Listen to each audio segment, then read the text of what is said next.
वक्फ tribunal ने उम्मीद portal पर वक्फ जायदादों के इंदराज के लिए मजीद 3 माह का वक्त दिया। रियासती वक्फ बोर्ड को तौसी अहकामात भी जारी किए गए। तेलंगाना स्टेट वक्फ बोर्ड ने वक्फ ट्रिब्यूनल से रुजू होते हुए तेलंगाना में वक्फ जायदादों के इंदराज के लिए मजीद वक्त मांगा था। वक्फ ट्रिब्यूनल से की गई दरख्वास्त में ये बताया गया था कि रियासत में मजमूई एतबार से 63,180 मौकूफा जायदादें हैं, जिनमें 46,480 जायदादों को उम्मीद पोर्टल पर दर्ज किया जा सका है और इसीलिए तेलंगाना वक्फ बोर्ड को माबाकी इंदराजात की तकमील के लिए वक्त दरकार है। तेलंगाना स्टेट वक्फ बोर्ड की दरख्वास्त पर वक्फ ट्रिब्यूनल ने उम्मीद पोर्टल पर वक्फ जायदादों के इंदराज के लिए मजीद 3 माह का वक्त दिया है। सदर नशीन तेलंगाना स्टेट वक्फ बोर्ड ने वक्फ जायदादों के इंदराजात के सिलसिले में शुरू होने वाली कार्रवाइयों के बारे में बताया कि रियासती वक्फ बोर्ड ने तमाम ओहदेदारान को यह हिदायत दी है कि वो पोर्टल की कुशादगी के साथ ही तमाम जायदादों के इंदराजात को यकीनी बनाने के इक़दाम करें। उन्होंने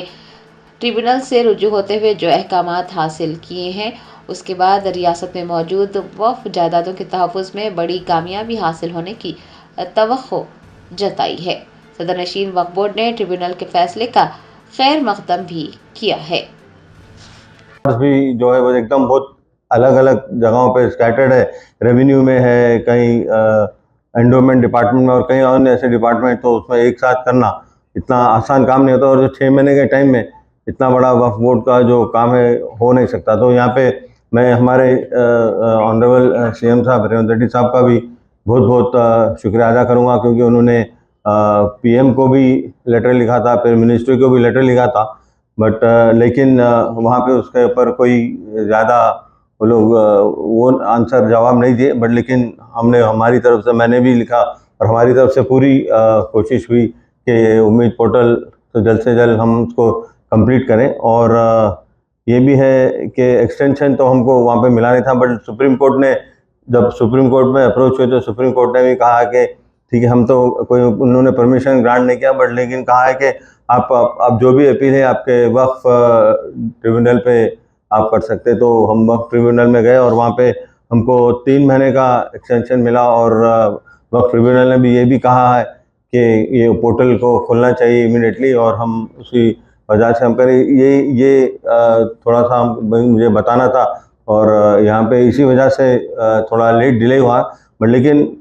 जो टाइम जो दिया गया है, जो हमें जो सेंट्रल गवर्नमेंट की तरफ से, वो बहुत कम टाइम है, 6 महीने में, 5 महीने में। जब जून में मेरे ख्याल में वो स्टार्ट हुआ था, but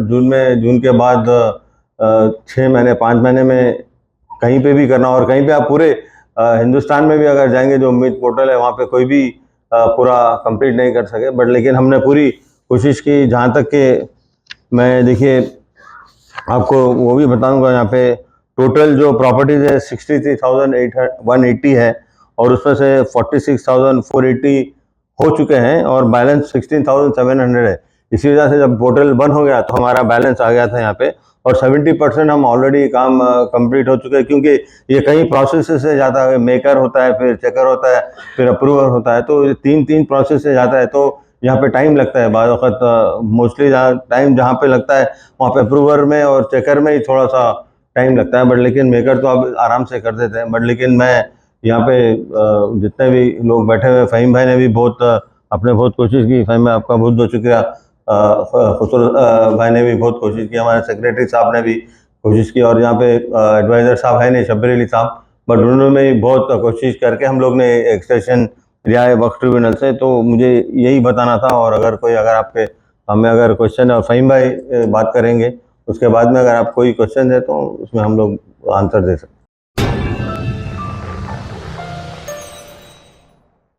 Germanton super speciality hospital, national award winner doctor Mir Jawad Jar Khan, German trained senior orthopaedic surgeon and director, माहिर डॉक्टर्स डॉक्टर वासिफ आजम और doctor Bharavi Chanduri, senior cardiologist और दीगर डॉक्टर्स नुमाया खिदमत अंजाम दे रहे हैं। Robotic surgery, advance cath lab, MRI, operation theatre, ICU, 2D ultrasound जैसी सहूलियात से आरास्ता कॉर्पोरेट लेवल हॉस्पिटल, वाजबी फीस में हर मर्ज से शिफायाबी के लिए Germanton super speciality hospital, Attapur.